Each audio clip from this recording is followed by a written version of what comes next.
Hello, my loves. Welcome back. We have a guest speaker on the podcast today, and I'm super stoked for this conversation because let me tell you, I found this woman on TikTok, and she was in the process of hosting a feel good naked challenge. And you guys know that that's like my vibe. So I followed her. I've been watching her content, and I just knew I had to get her on the podcast. So without further ado, Jordan, would you like to introduce yourself?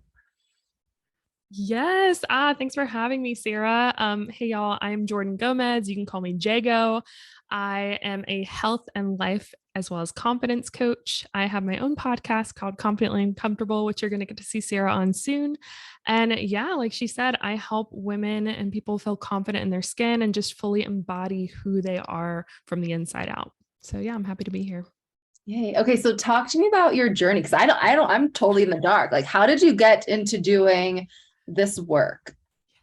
Oh, I love this question because it's never what you expect, right? I didn't just wake up and be like, this is what I'm going to do.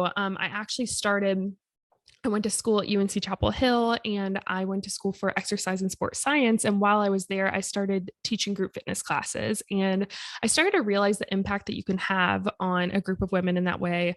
And most of the fitness classes I'd been to in the past were very much focused on, the physical and almost like punishing your body for eating and all those things. And I started to take a different approach with that through the guidance of some of the other people in my group coaching experience. And we started to focus on a more of a body positive approach to that.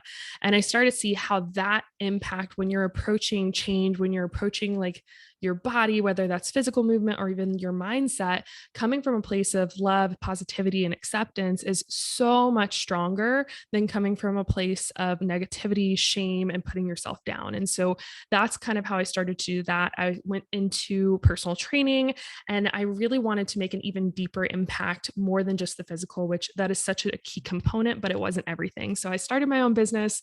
Long story short, I quit my job at the gym, did a cross country road trip with my boyfriend, now husband.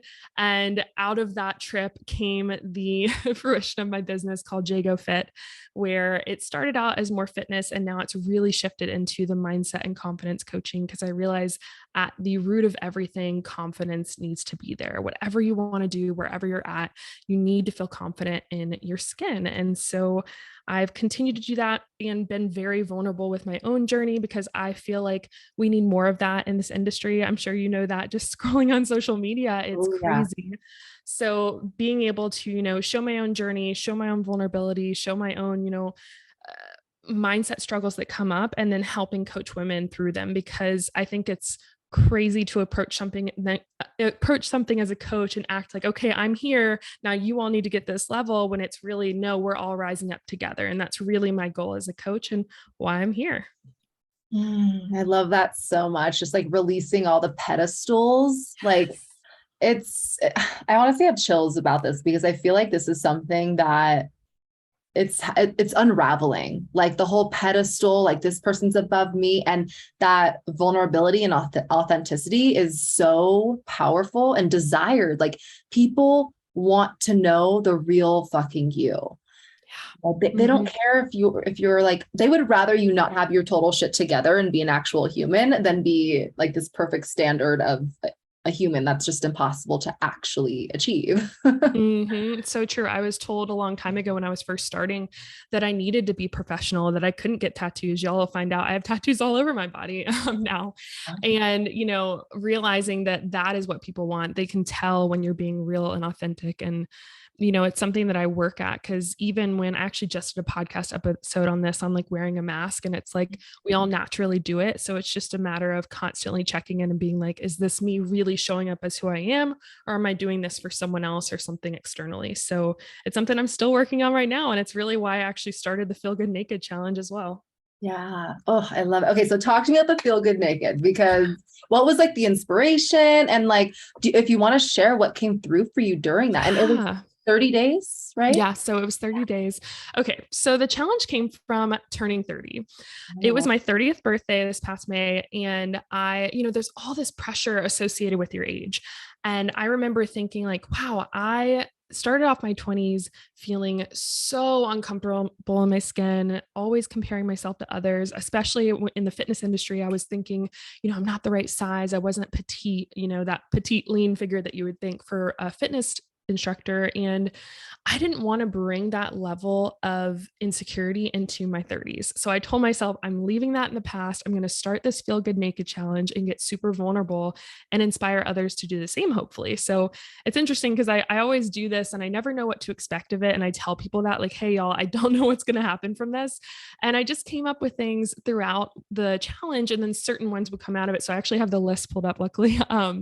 So we did things like naked yoga was a big one for me. And that one, the reason behind that was, embracing your body, because our bodies are meant to move, jiggle, shake, and just fold. It's not something to where you should expect yourself to look perfect all the time, nor should you want that. And so finding a way to connect with your body more through that. Naked skincare was a big one I did, where I literally was practicing gratitude, which I'm sure you speak on all the time, and how you can literally speak that into your body while you're doing some of your, like, putting on lotion on your body or whatever. Going outside in nature, you can literally do it butt ass naked if you want, but if you don't want to get arrested or you're in the city, just like just like grounding and walking on the ground in your bare feet, like things like that. I started to do things, I'm dancing naked was one that was a big one for me. And I also did this class that was one of the challenges too, and a later on healing that was like basically twerk yoga. It was so out of my comfort zone. And so every single time I was trying to, feel more connected to my body. And when it came to naked, it always comes back to vulnerability. Like, how am I getting more vulnerable with myself?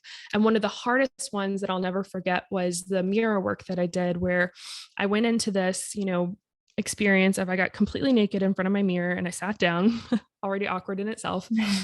When you get out of the shower, what do? You dodge the mirror, right? You jump in and put your clothes on as soon as possible. So, shifting away from that and literally sitting there, and I started to speak, love to myself. And then I started to just have a conversation, and it led to, things coming out that I didn't know I was still feeling. Even as a coach, you think that you're in a place where you do feel more confident. And then you start to realize, whoa, I'm still feeling this in a different way, at a different level. Like, I feel very confident in my body, but maybe I'm still feeling insecure posting on social media or sharing something about my journey. And so that was a really, really good experience for me, and something that I can talk all about this challenge all day, but I would definitely recommend just getting more naked with yourself. That was really the big lesson there, is do it more often. Yeah. And I have so many things that I want to dive deeper in with you on, because something that I always say with my clients is get naked with your truth. And it's such an equivalent, right? Like, be vulnerable with yourself, be honest with yourself, get intimate with yourself. And I think it's so important as leaders, as entrepreneurs, and just as women, to know ourselves on that deep level. So I love that you said, like, just be vulnerable with yourself instead of dodging yourself and running away from mirrors and not looking really like in your own eyes and even past your physical body.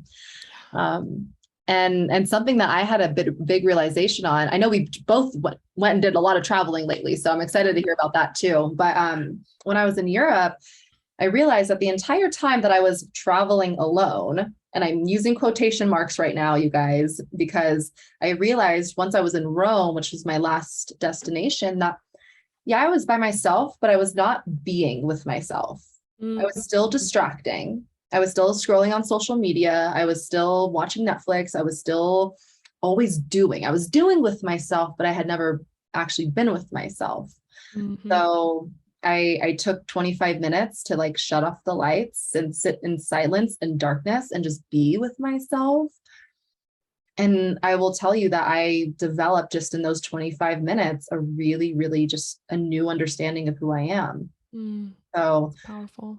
Yeah. And I just love that you shared your journey of being with yourself along the way. Yeah. And it was, This actually evolved into another thing where I recognized that I wanted to do more healing because, like I said, I wasn't expecting certain things to come out of this challenge. I really was doing it because I'm like, oh, other people can join me. And then as I'm doing, I'm like, oh shit, I still have to heal myself. I'm on this journey and I know I want to continue to grow. And so I did this thing called hot girl healing, like right after I went into the summer, because the whole hot girl summer, vibe of like previous years, I was just like, I want to focus on healing. So I did this challenge. And it was things outside of my comfort zone that I've never tried before, like Reiki. And you mentioned the solitude. And I used to be really afraid to be alone. I would not go to restaurants by myself. It was just terrible. And now I work alone with my dog. So, I got over that. Yeah. But, now it's enjoyable.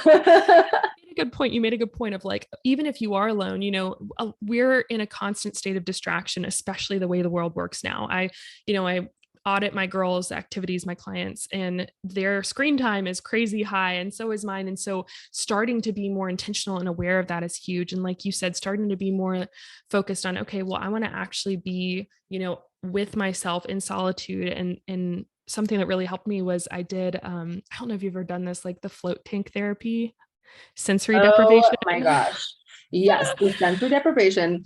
I will say the first time doing it, I actually have a really hilarious story about it. Please tell me yours because it'll make me feel better.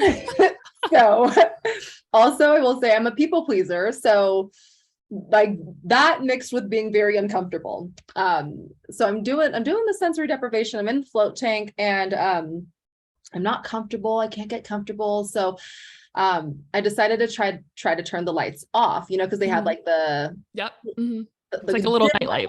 Yeah. And so I was like, okay, maybe if I just like try to get the lights off and like really, really get into it, but it's super salty water, right? So I reach over to turn the lights off, immediately get salt water in my eye as I'm bringing so now I'm in pitch darkness with a lot of salt water in my eye. So much salt. So much salt. And I'm just like trying to find the lights to turn it back on, to find my towel so I can wipe my eye. I end up somehow like making my way towards the other side of the tank. So I'm trying to lift up the tank, but I'm on the wrong but there's no lift. So I'm like, oh my God, I'm trapped in here. And oh my God, talk about like surrender. Like I had no freaking choice but to like figure it out and surrender. But honestly, ever since I would say June, July, because I did it last year. Ever since this year, June, July, I've been craving to do it again. Yeah. I will say, so I had a somewhat similar experience, but they did warn me of a lot of things. They were like, okay, here's what you need to do. You need to make sure like you rinse off beforehand, and y'all, if you don't notice, there's like a shower outside, you rinse off beforehand, take off all your clothes. And then they were like, make sure you dry all of your face. So then like the water doesn't get into it. And then they also have a spray bottle inside the tank for me. They were like, if you get anything in your eye, just spray it with fresh water. You're good. And so I like was very intentional about like, where are the lights? I like had the button. I was like, I know where it is. And so at the beginning I kept the lights off, but long story short, it was a challenge. It was hard to get out of your head. And it was something where, I've done meditation and I've done different things, but this was really taking every single, we don't realize how many different distractions and noises and things are going on. And so to really take them all away is like such a powerful thing. And then just to float there. And so I've started to get more and more into it. So I'm trying to do it weekly where I do like a float Friday and make a meditation out of it. But it is super outside my comfort zone. And it's just basically the lesson of doing the Feel Good Naked challenge and doing the hot girl healing has led to me like, okay, I want to constantly be getting confidently uncomfortable. And what I mean by that, plug to my podcast, that's the name of it, is I want to be growing. And in order for me to grow in my confidence, I need to be pushing the boundary and, getting outside of my comfort zone, because that's the only way you're going to grow. And that's really what I've been learning over the past year and a half. Yeah.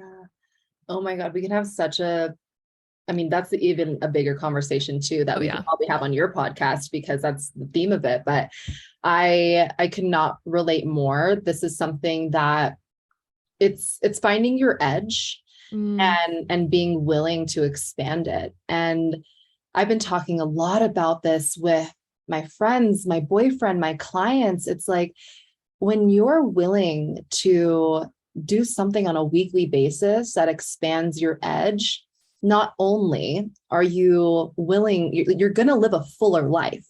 right? Because you're not letting fear hold you back. So you're open to more experiences. And when you're open to more experiences, your life is going to be so much more rich, Yeah. right?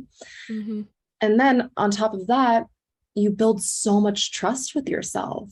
You build that confidence. And when you have that confidence, you just keep going and going. And as a byproduct, you live an even fuller life, right? So Yes. I just love, this is such divine timing that you're like, that's the theme of your life right now, because that's such a huge thing for me. It's like that. I mean, even that solo trip to Europe, right? I was like, am I capable of this? I'm going to find out.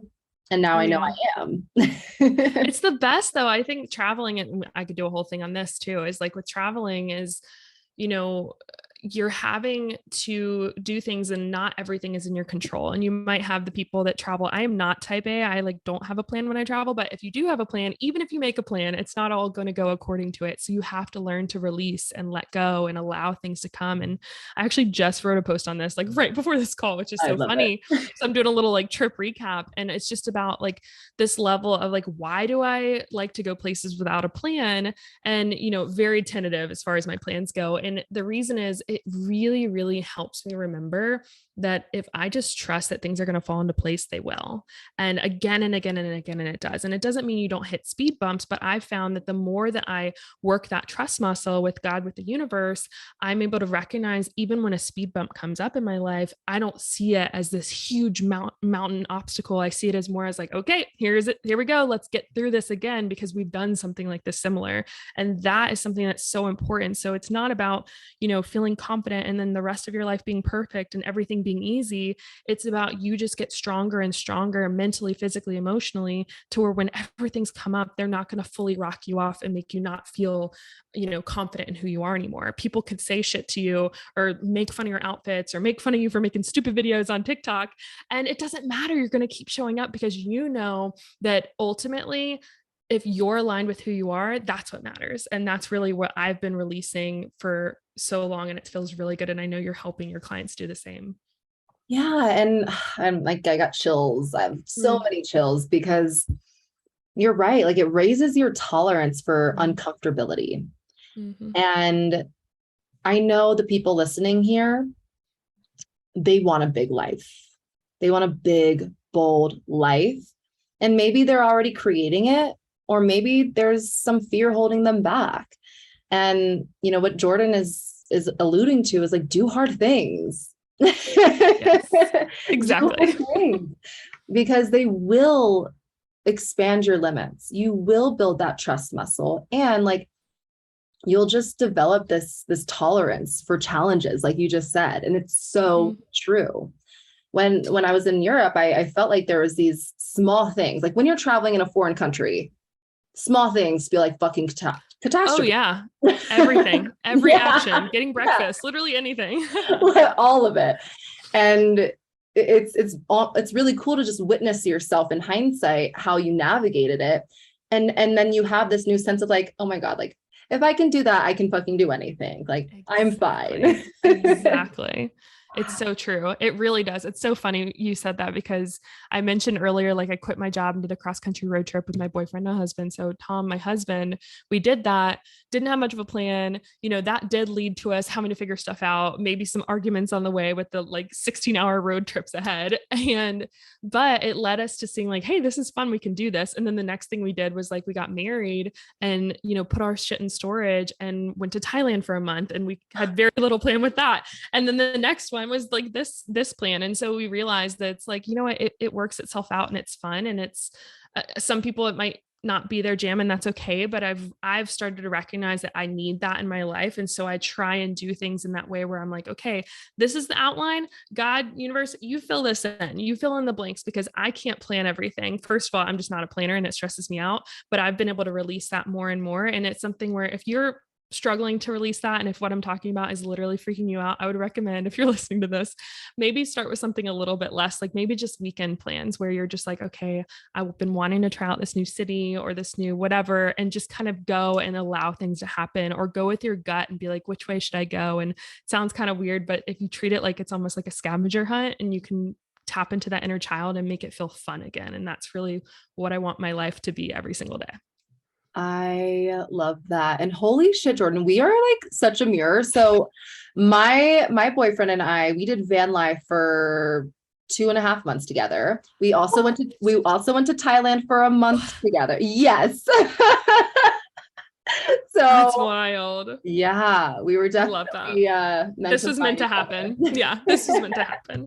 So cool. Okay, so I would love to circle this back to that self-trust and that vulnerability piece of like self-love too, because something that you said earlier that I think would be really beneficial, sorry, there's a plane flying overhead, is like releasing shame.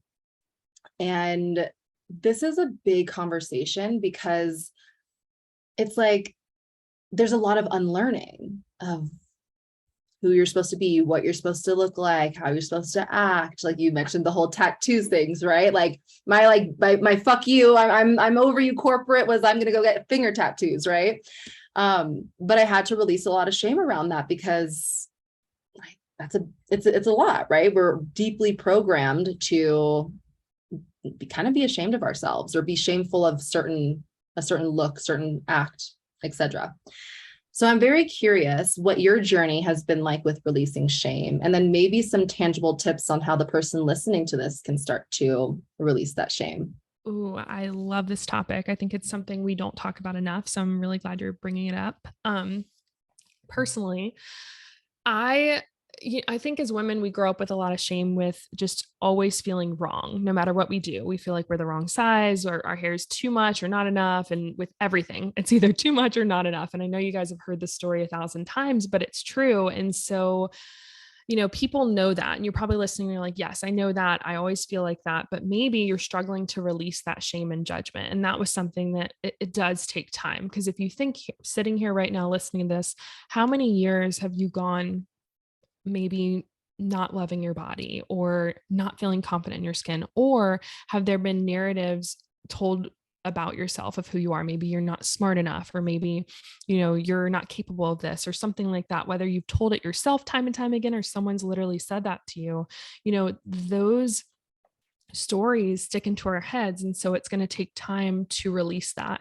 And so my biggest thing that I tell my clients is approach your journey and growth with a place of love and grace, because that is going to be the most important thing to get you through. Because even when you're progressing, like I talked about in my own journey, I had worked with that. I had struggled with feeling good in my skin. And then I got to a point where I did feel confident in my skin, but then, something else came up and I didn't feel comfortable there. Maybe it was relationships or something like that. And to have to work through that again, you could see that as failure and be like, oh, I'm failing again. Now I'm not feeling good in my skin or whatever. But if you start to view it with a place of love and grace of like, hey, you know what? We're feeling this way, but that doesn't mean we're going backwards. We're just going through it. We're just continuing to grow and expand in love. And if you can come from that place, like I said earlier, if you approach your change from a place of love, that is going to be so much more fulfilling. And ultimately, it's going to be more progressive for you of where you want to go than if you come from a negative place. And so I had to work on that as far as takeaways and things that really helped me.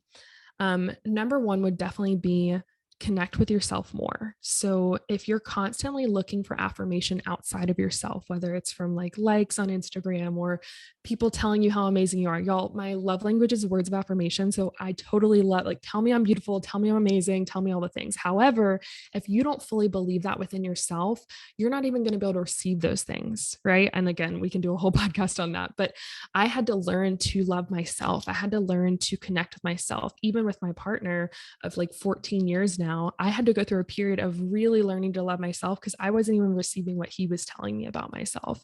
And so ask yourself, like, what makes you feel the most like yourself, and then do more of that. Don't question it, just do more of it. For me, it was getting outside and putting my feet in the grass and looking up at the sky more, and then rollerblading. I found some rollerblades at the local thrift store, and I hadn't done that for years since I was a kid, and I started to do that again. So little things like that didn't involve having to be necessarily like a master at something, just doing it for the sense of doing it, finding pockets of joy.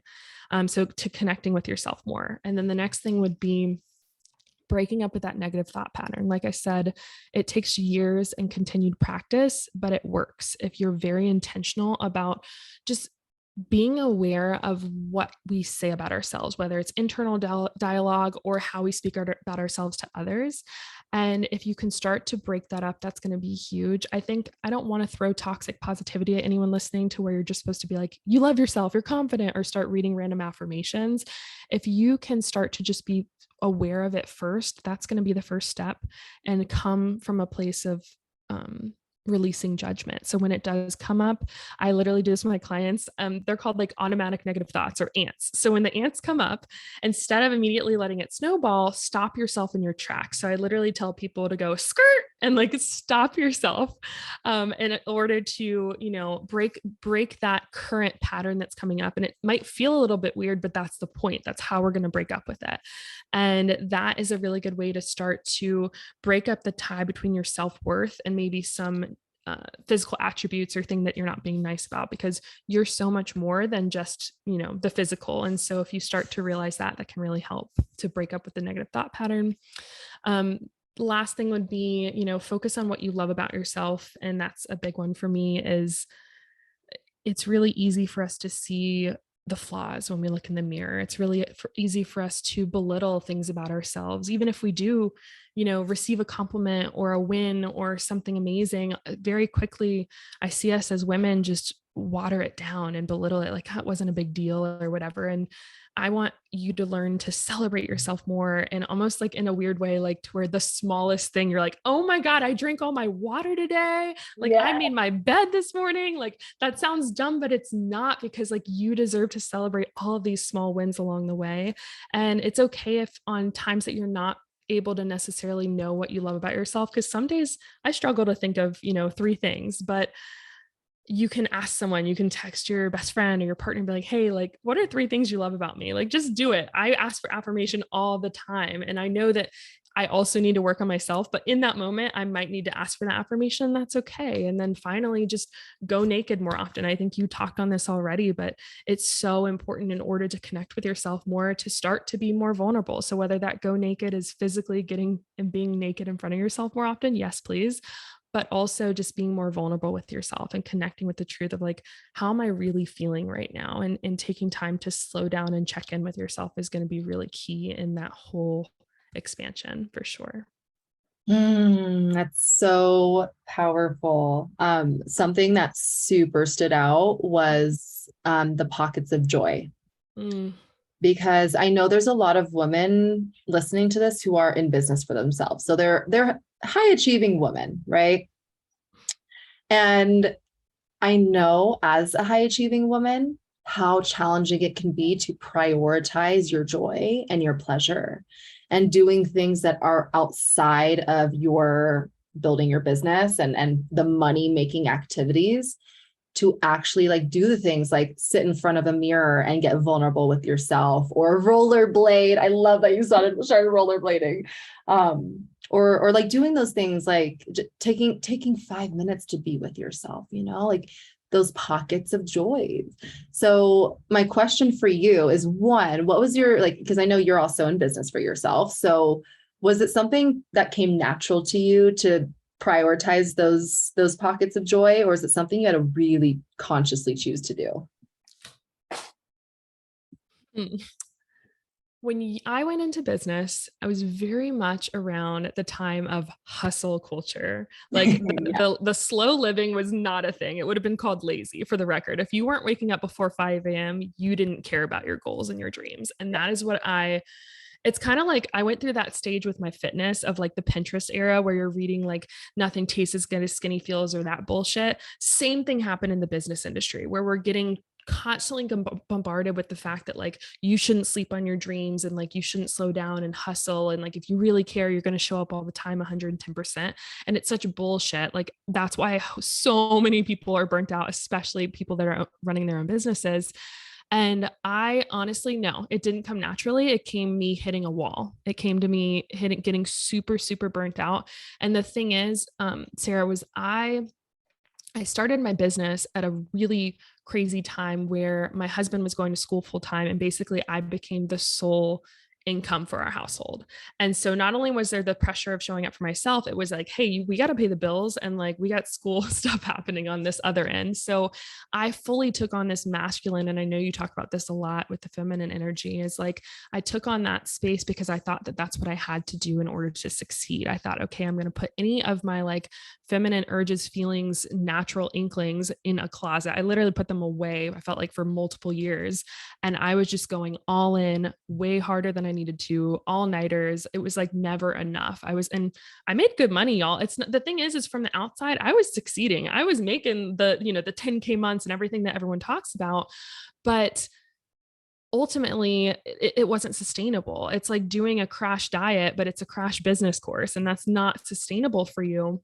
And so I had to, again, hit that wall. So I would hope you would get to a point where you're not burnt out. If you're listening to this and you're already starting to feel that, slow your roll and recognize that there is so much growth in slowing that down, in stepping into things like pockets of joy. Because the reason you started this business, the reason you broke away and started your own thing, was not to wake up every day before 5 a.m., was not to hustle and have to say no to things that you would normally say yes to, like family events or vacations or all of those things. And also, you can take a vacation without also making it a working vacation. That's a new one I've been doing too. It's really hard. It's really hard not to. And so being intentional and doing that, yeah, it did not come naturally. It's starting to become more intuitive now. And I think that's because I got more connected to myself. I got more connected to my body. And by doing that, now I can lean into my intuition so much more. And it's made my business easier, which sounds like crazy, but it truly has. Yeah. So thank you so much for speaking to that, because it's so fucking true. And you guys, like, what is the point of having 10K months if you don't love yourself or love your life? Yep. Mm-hmm. What's the actual point? And that goes back to being a self-validating woman, what you spoke about earlier too. It's like, is that money a source of validation for you? And if that was taken away, how would you feel about yourself? Right. Mm-hmm. And that's what's actually important. So yeah, thank you. Thank you so much for speaking to that. Because I know there are some of you guys who needed that reminder. I know I talk about it all of the time, but I will never stop. I will never stop reminding you of that. And then something else that I wrote down that I wanted to dive a little deeper on with you too is those ants. What did you call them? Automatic negative thoughts. Mm-hmm. Yeah, cool. So the automatic negative thoughts.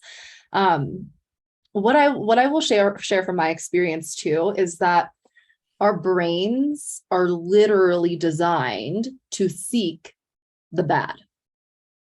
Our brains are a survival tool. Like, we will always look for what's going wrong naturally mm-hmm. versus what's going right. And something that I had to I just came to terms with that. It's like, when I am having those negative thoughts, it's not actually anything bigger than my brain doing its job.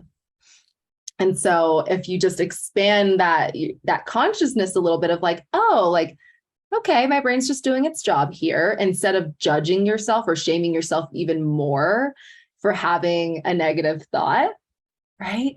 It's like, it just, oh my God, okay, cool. My brain's just doing its job, right? And then replacing it with something that actually serves you, like that, what you were saying, like breaking up with that negative thought, stopping it in the moment. And like one for me lately, so I used to have the most clear, beautiful skin. And then for the past 4 years, it's been like, haha, psych bitch, like, you thought you grew out of acne, no way. And it was just like, boom, right? And it's such a vulnerable place to have an insecurity, right? Because it's available for everyone to see. And this has been such like a deep, deep self-love journey, because can I love myself with acne? Can I love myself with the scars? Can I love myself like through a very vulnerable place to have an insecurity? And something that the mantra that I replaced, because obviously I would love clear, beautiful skin, is my skin gets better and better every day. Right.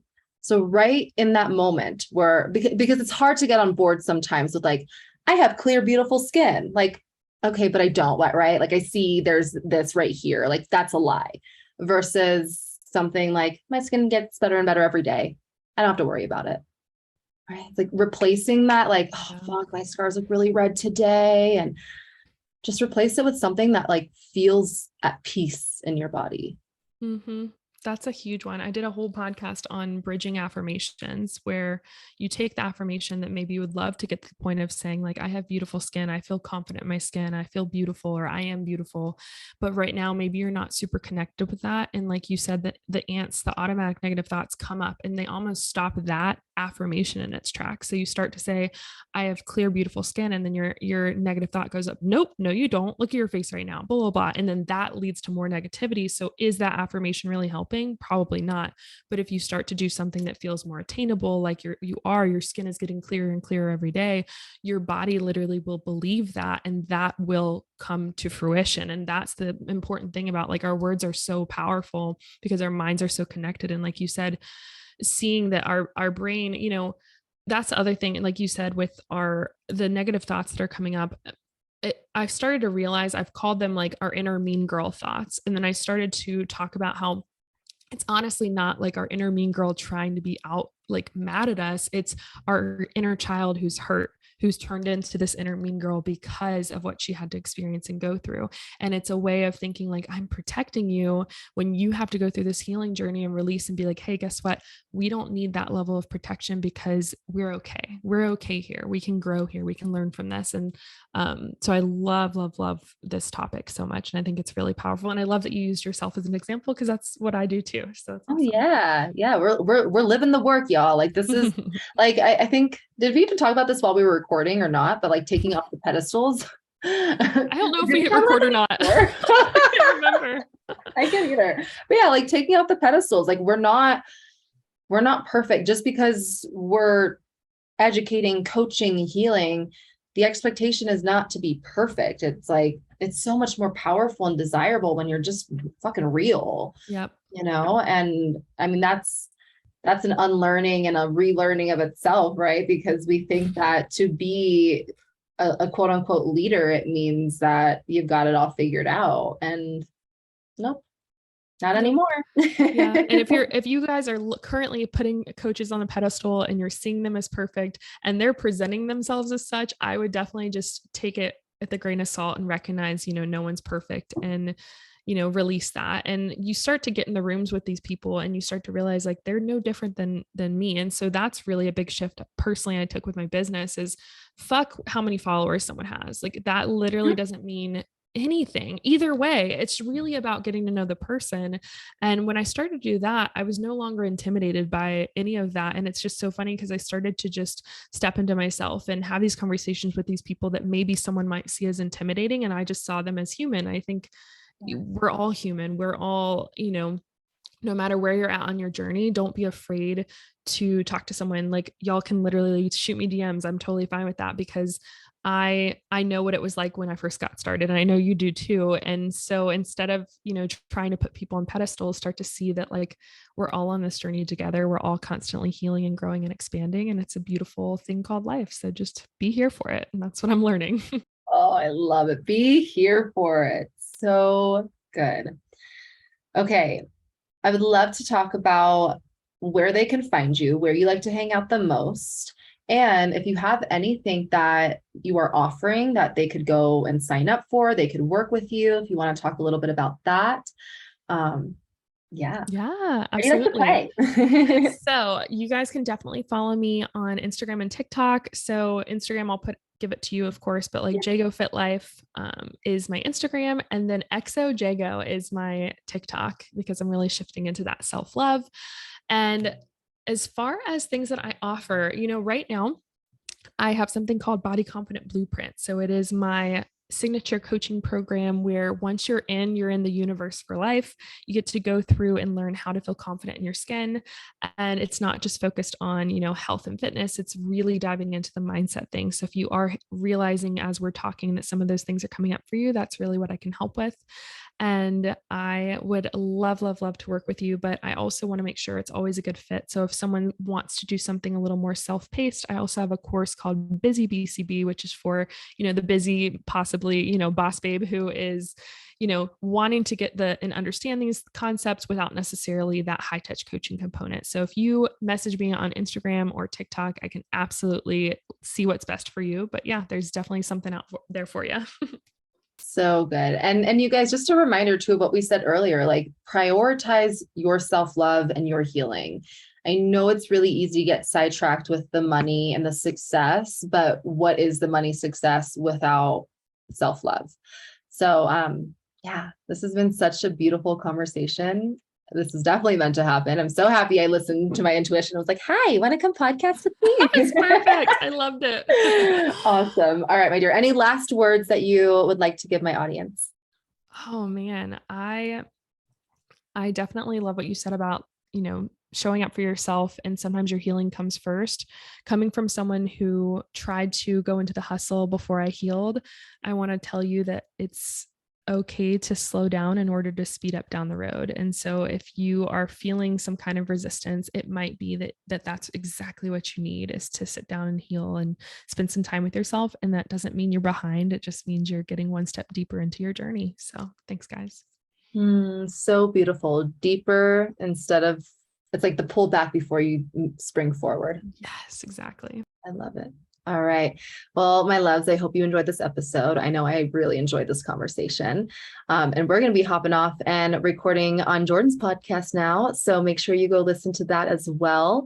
And all of the links are in the show notes to connect with her. If you enjoy this episode, as always, share it with someone who you love and you think could benefit from this conversation. And I'll talk to you next episode.